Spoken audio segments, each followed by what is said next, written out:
Okay, good morning, preps. Today we have one of my favorite authors and one of my favorite book series, Mr. Chicken. And there's a few books in this, there's a few books about Mr. Chicken, and that makes it a series. When there's multiple books about a particular character, it's called a series. And we've read one of Lee Hobbs's books before when we read Horrible Harriet. So you might have a look at the picture and notice that it is a similar illustration to Horrible Harriet. And we all know that Horrible Harriet was quite easy to draw. So we're going to have a go at drawing Mr. Chicken today as well. All right, we're going to read lots of Mr. Chicken's books this week. So this is the first one, and it is called Mr. Chicken. We've talked about how that's a chip word.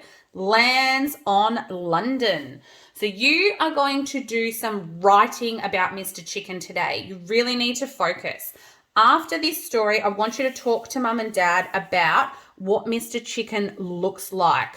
I can already see a few things that I could say. He has a big nose. He has a black top hat. He has a big yellow body or a chubby yellow body. Sometimes the preps that I've written about Mr. Chicken with in the past tell me he's a bit fat. And he's got two small drumstick legs and some sharp teeth. He looks a little bit scary, but you'll find out very soon that he's not at all. All right, and then you're also going to write about at least two places that Mr. Chicken visits when he goes to London. All right, so we know London's a different country to Australia. All right, and he's going to go and visit there. I wonder if anyone knows, there's a very famous person that lives in London that is sort of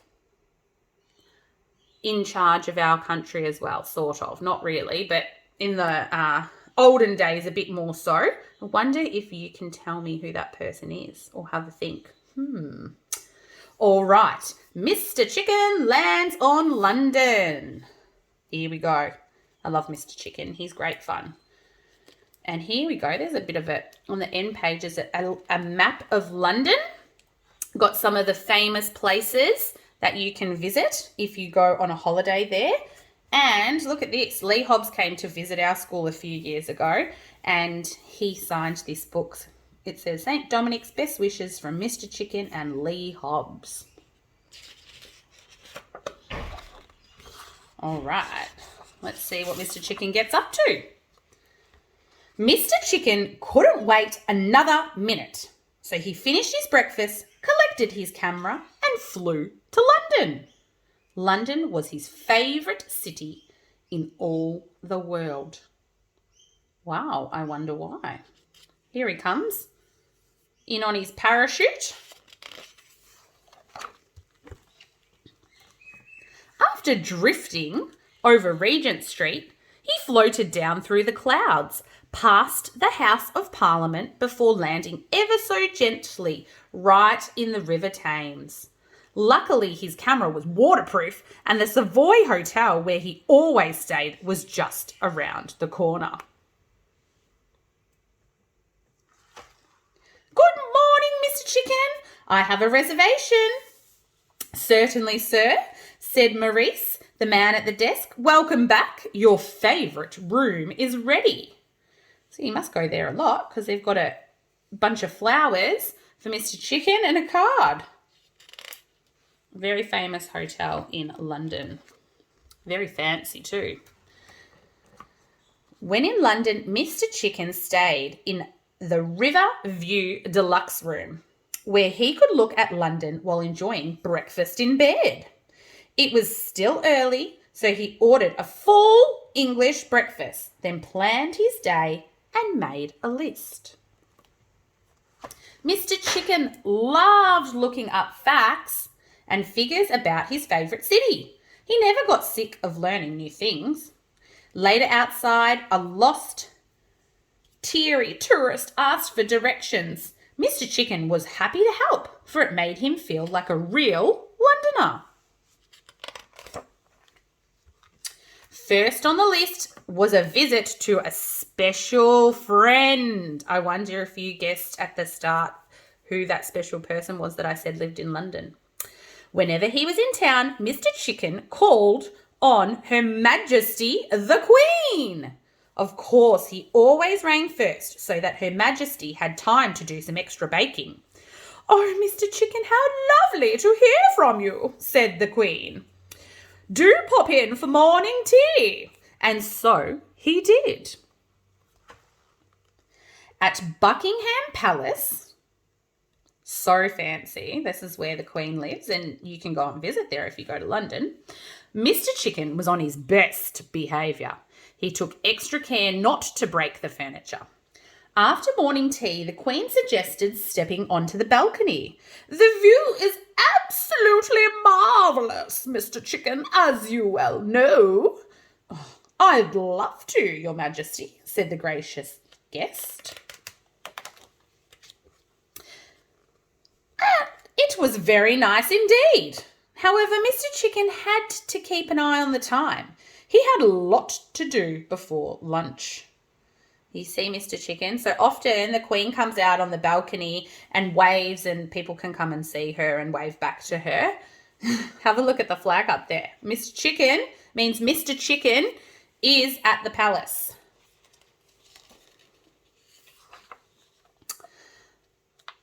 After the royal visit, Mr. Chicken checked his list in St. James Park.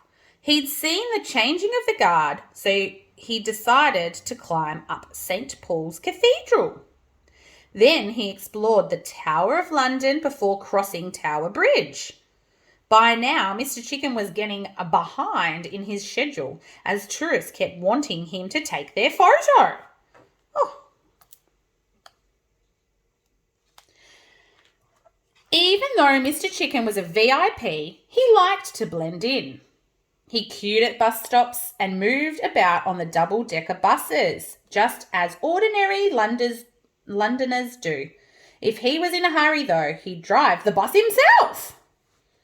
London's very famous for those double-decker buses. You might have seen them in some movies. Of course, if Mr. Chicken was in a real hurry, he caught the Underground. So that's their train system. He enjoyed riding on the escalators, especially if they took him to a favourite spot. For instance, Trafalgar Square, where Mr. Chicken sometimes spied on Lord Nelson standing on top of his column. Today, as there was room for two, and Lord Nelson didn't mind sharing, Mr. Chicken joined him to take in the view. He didn't stay long, as his tummy told him it was nearly time for lunch. Can you see Mr. Chicken? He's standing up on the statue, and all the tourists are there.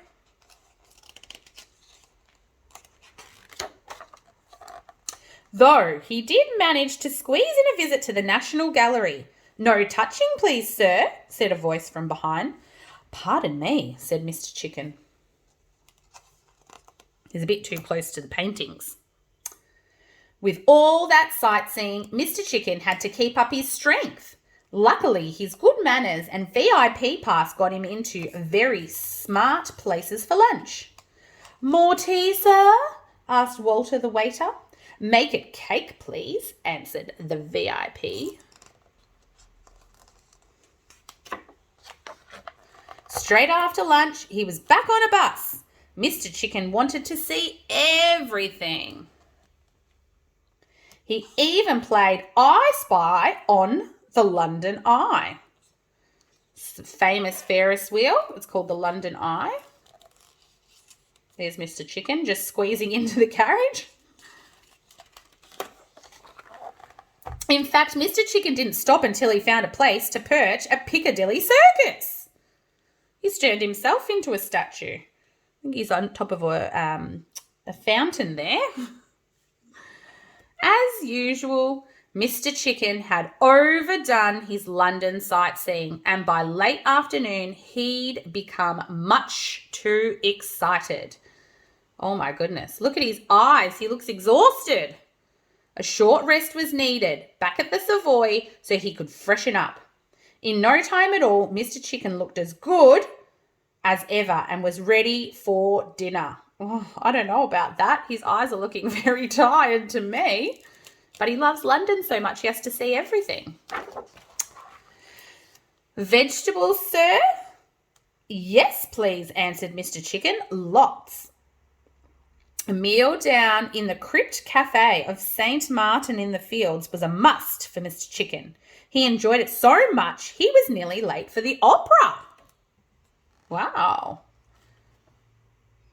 In the middle of the first act, Mr. Chicken remembered he had to be somewhere else by 9:15 exactly. Oh, he's definitely trying to do too much in one day. He hurried down Whitehall to the clock tower near Parliament Square as Big Ben struck 9. So this clock tower here is a famous clock tower called Big Ben. At 9:10, Jared, the guard, checked Mr. Chicken's VIP pass. Yes, it's you all right, sir, he said and waved him in. Up, up, up climbed Mr. Chicken. He's going up inside Big Ben, up the clock tower. Tick, tick, tick went the giant clock. At exactly 9:15, Mr. Chicken felt as if he was right inside the beating heart of London.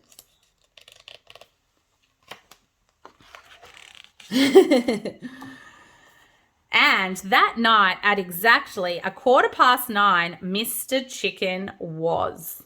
Can you see his big body inside Big Ben? Later, back at the hotel, sleep was impossible. Not that it mattered very much for Mr. Chicken. He didn't want to waste a minute.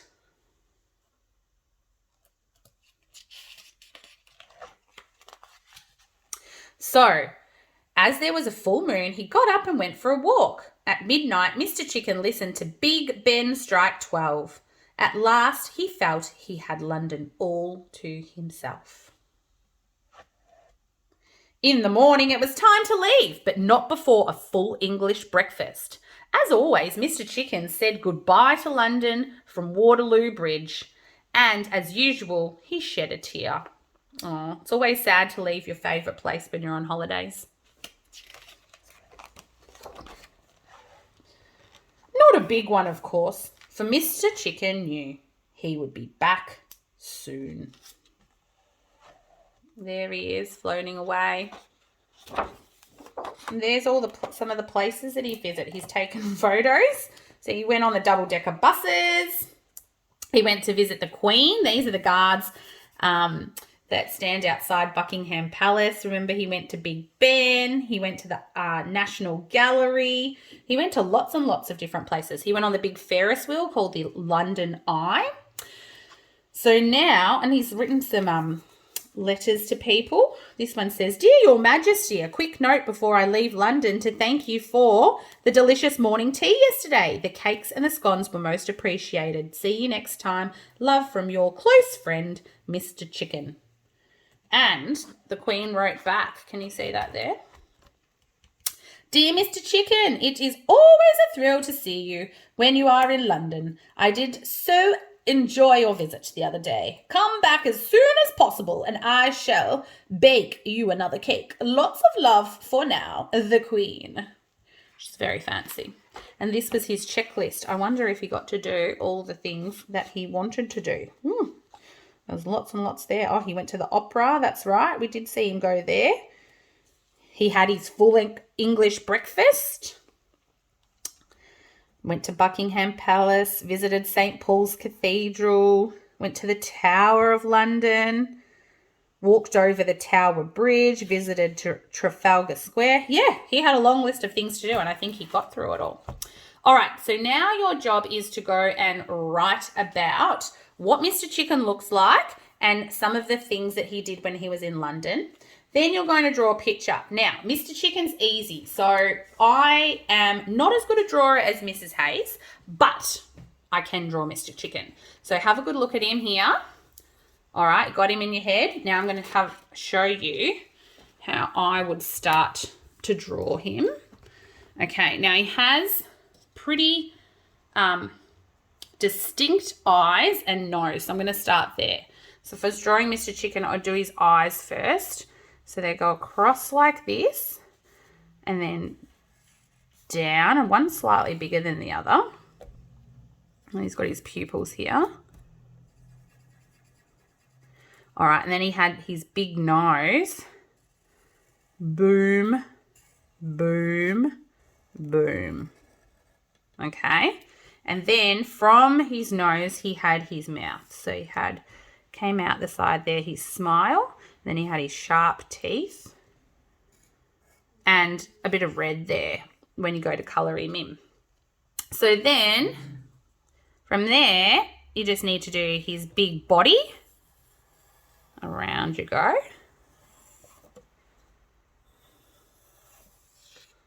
Okay. And then he had his 2 drumstick legs. So here they are, like a drumstick. And then they go skinny, and he's got 2 toes. Looks like, well, he is a chicken, so they look like chicken legs, don't they?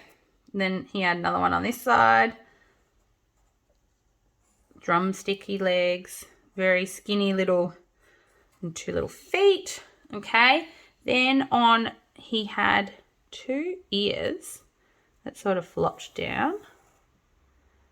Okay. Another one on this side. And, of course, we cannot forget his top hat, which is just a rectangle and sits on his head like that. What do you think? Wasn't too hard to draw, was he? There you go. Looks a bit similar, doesn't he? So you might like to draw him at one of the places that he visited. You might like to draw him just like this, or in bed eating his full English breakfast. Don't forget to colour him in. And I don't have one at home, but if I did, I would do a black outline first and then colour him in, because that, you know, that always makes your drawings pop. So he's really easy to draw, preps. I reckon that you will send me some fabulous pictures of Mr. Chicken, and I cannot wait to see them. All right, I will see you a little bit later on.